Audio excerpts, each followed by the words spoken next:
لږه کیسه خو وکړه خپله څه د باندې شوي په دې اروپا کې. اول د ما ټولو ورونو ته سلامونه یې ښه ډېر بعد له سلامه ما 20 کاله په دې وطن کې کېږي، په دې یورپ کې 20 کاله چا چې صفت کړی او ویلي دي چې یورپ ښه ځای ده او لاړ شئ دا دي و هغه دي ګټې هسې بس یا پوه سوی نه د بد به نه پسې وایو یا به نادان و یا به یې ګټلي خو ما هېڅ څه پکې ونه لیدل. هېڅ څه دي خلک خو نوم یې ګټلی و نوم دی ما مخکې هم درته ویل 15 لکه یورو 15 لکه یورو ما خپل ورور ته لېږلي 3 کلو اجاسین دي ما اوس هم قرضداره ده 1000 یورو. 1 منٹ بھائی 1 منٹ بات کرو. نو خبره دې ته راغله 20 کالو نه وروسته او دا یو کال په ما دا رقم تیر شو لکه سړی چې اور کې ودرې او اور ور واچوي او کراس وځي. څه نشه کې؟ هره نشه کوکا ویم، تایلند نه تای راځي هغه ویم، دوا ویم چې هر څه میلاو شي بس مخکې نه اړې. آفرین چې بس مازغه مې آرام که آرام بچیان لرې؟ هېڅ نه. واده دې کړی؟ یو سر وطن کې څوک دی؟ بغلان نه څوک دي رونه دي پلار دی فامیل دی؟ ورونه مې په سعودي کې دي. فامیل مور مې په وطن کې د ورور سلام ورته وایه. ما دي یعنې 50 لکه پیرې سلام یې مور ته ورور ته د کوره سپي ته مې دي سلام. واپس تلل غواړې؟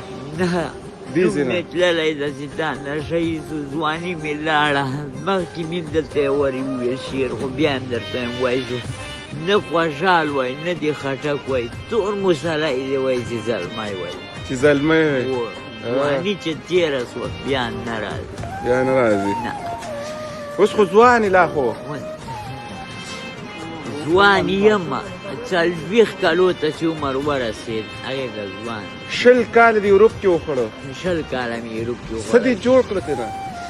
خو بس ما درته ویلي وایي یو سړي شفتالو داسې وار کوي بل په پښو ولګېده لږ ور باد شو هغسې چې ورته وکتل وایي تا ښه دغه په غولو ویستل دي نو هغه تیار په خولۍ کې کړي و نیولي و خار د نیسي غورځولی چېرته ورته تاو یې کړ دی په دا سر پې وویسته دوکاندار.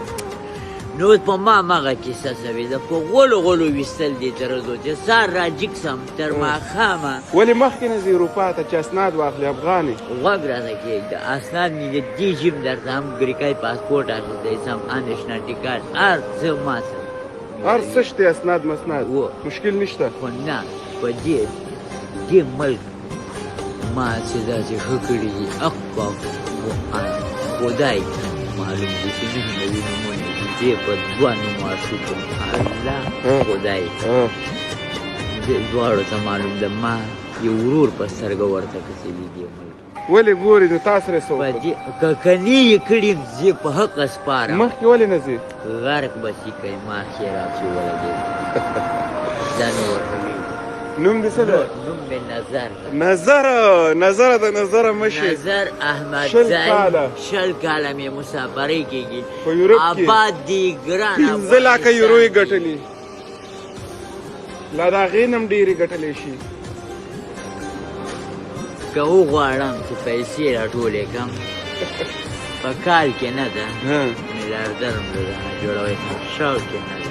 یو سلام وکړه اخره کې سلام ټول پښتنو ته ټول افغانستان ته دې ما سلامي او د مسافرۍ په باره کې څه وایې؟ مسافرو دې همیشه شپه او ورځ آباد دی چې زړه ارمانونه دې پوره شي. اروپا ته مه راځئ وروره هغه خپل وطن ګل وطن آزاد او خوشحال وطن. والسلام